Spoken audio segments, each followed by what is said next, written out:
Alright, bago natin ituloy yung configuration ng Cisco best practices natin, the initial configuration ng Cisco switch at router, parehas lang sila, although magkaiba silang device.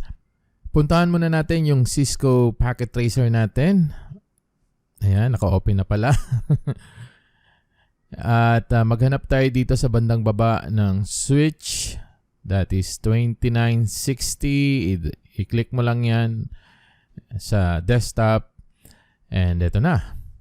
Ito na yung ating 2960. Single click on that device. Tapos, oops, ito na pala eh. Nasa harap na natin eh. Ito yung physical itsura ng switch natin. I-zoom in lang natin para makita natin ng maigi. Ayan. So, simulan natin yung explanation. Ito yung nasa taas. Isa lang yan ha. Actually, isa lang siya na device. Pinapakita lang sa inyo dito sa figure na to na yung nasa taas, yun yung harapan ng switch mo. At yung likuran naman, ito yung likuran yung nasa baba. Naintindihan? Simulan natin yung explanation dito sa harapan ng switch natin. Tingnan natin dito sa bandang kanan. Alam naman natin ang manufacturer nito ay si Cisco, the Cisco company. At itong Catalyst na nakikita mo, ito yung ipinangalan ni Cisco after na ma-acquired yung Crescendo Communications in 1993. Ayan. So, trivia yan. Tapos, gumagamit sila ng iOS. Ito pa rin yung ginagamit ni Cisco. So, nirename lang ni Cisco na CatOS. C-A-T-O-S, one word. Nung na-acquired nila itong produkto na to from Crescendo Company. And later on, si Cisco, yung mga iOS niya, ginamit din sa iba. Yung iOS, yun yung operating system. Okay? Ginamit din ni Cisco doon sa mga extended product niya or Cisco products. So, ito yung ating brand, Cisco Catalyst 2960. And by the way, yung iOS na nabanggit ko, ang full form niya ay Internet Operating System or iOS. Yan yung operating system na ginagamit natin to configure the router and switch. At sa bandang ibaba naman ng ating Cisco 2900 series or 2960 to be exact, makikita natin yung dalawang uplink ports natin dito. Itong uplink port or ports is used to connect doon sa from smaller to a larger network, to a device, to other higher speed connections, from a smaller to a larger network, as I've said. And in addition, itong ating uplink ports supports 10, 100, up to 1,000 bits per second, TX, meaning transmit and receive. Ito yung ating uplink ports. Now, moving along to the left side, makikita naman natin dito yung mga ports natin, Ethernet ports. Dito sa ating Ethernet ports, kung mapapansin mo, meron siyang, maliit nga lang yung sulat, pero meron siyang 1 sa taas, meron siyang 2 that indicate etong 1 mula sa taas ay odd numbers. Okay? 1, 3, 5, something like that, and so on and so forth. And then, yung nasa baba, because 1 siya nagsimula, yung unang port, yung pangalawa is 2.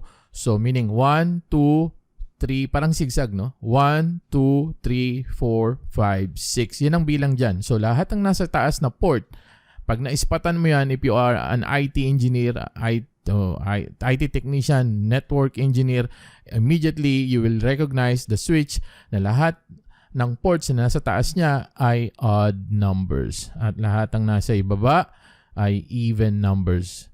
Ganon din sa router. Parehas lang sila. Kaya malimit yung tinatanong sa interview. It's a very basic question like 1 plus 1 pero hindi mo masagot. Ang answer mo 11. But literally, pag tinanong ka, okay, paano mo ma-distinguish, mabibilang yung port, bibilangin, how? Ito ba ang bilang niya? 1, 2, 3, 4. So, yung mga nag-i-interview sometimes, nililito ka. So, you have to be consistent dun sa technical knowledge na alam mo. So, we know that lahat ng nasa taas ay odd numbers at lahat ng nasa ibaba ay even numbers. And then meron tayong ditong na 24 ports. Pag binilang natin yan, from 1 hanggang 24. Di na natin yan bibilangin. Ito yung mga Ethernet ports natin na kung saan. O tinatawag din ito na jack. Kasi minsan narinig ko sa mga ibang technician, no? Other country, like when I was in Saudi, isalpak natin to doon sa jack. Jack? Asan si Jill? Or sockets. Some people say socket. So parang socket, parang ano na eh, iba na. Hindi po pwedeng isagot yan sa interview or sa exam. So you have to be specific. Etong tinatawag natin na port ay Ethernet port. Tandaan mo, Ethernet port. Yun lang ang sagot dyan. And this is an opening port or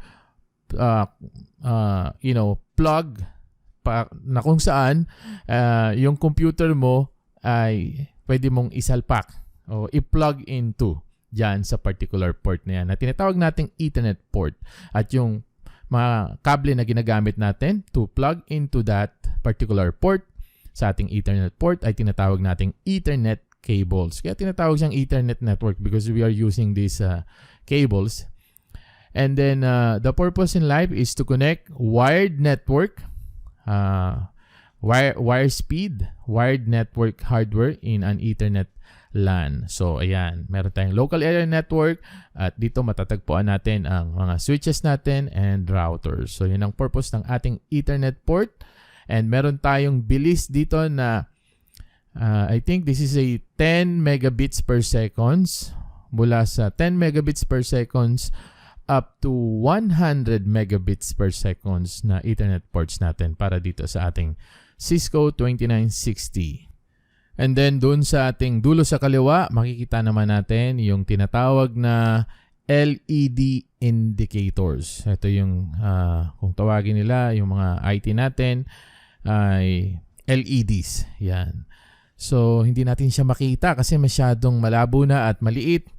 But i-take down mo na lang yung sasabihin ko. Etong una, yung number 1, yung pinaka sa taas na LED, tinatawag yan na system LED or system LED. Yan yung una. At of course, ang trabaho nito is pag green light yan, ibig sabihin, syempre pag walang power, wala, di ba? Walang ilaw. So pag green light yan, nag-indicate na may power siya and yung device mo is functioning correctly. It's working fine. Pero kapag yan nag-turn ng amber at naging kulay, ano ba yung amber? Parang orange, no? In color. So, nag-i-indicate ito ng problema sa connection dun sa switch natin and your switch is not functioning well.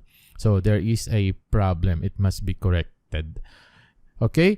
So, the next is yung, ano ba ang sumunod dyan?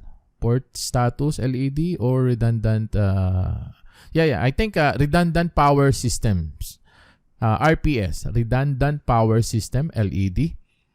And itong RPS na tinatawag, ang purpose nito ay isa itong Cisco feature pagdating sa mga switches natin, no, to protect the switch from power failures na pwedeng maging sanhi or damage, maging damage na magsanhi. Ano ba yan? Tagalog ang hirap eh, no?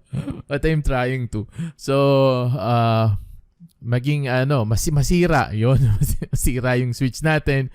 So pag ito ay kulay berde, green, wow, Tagalog talaga.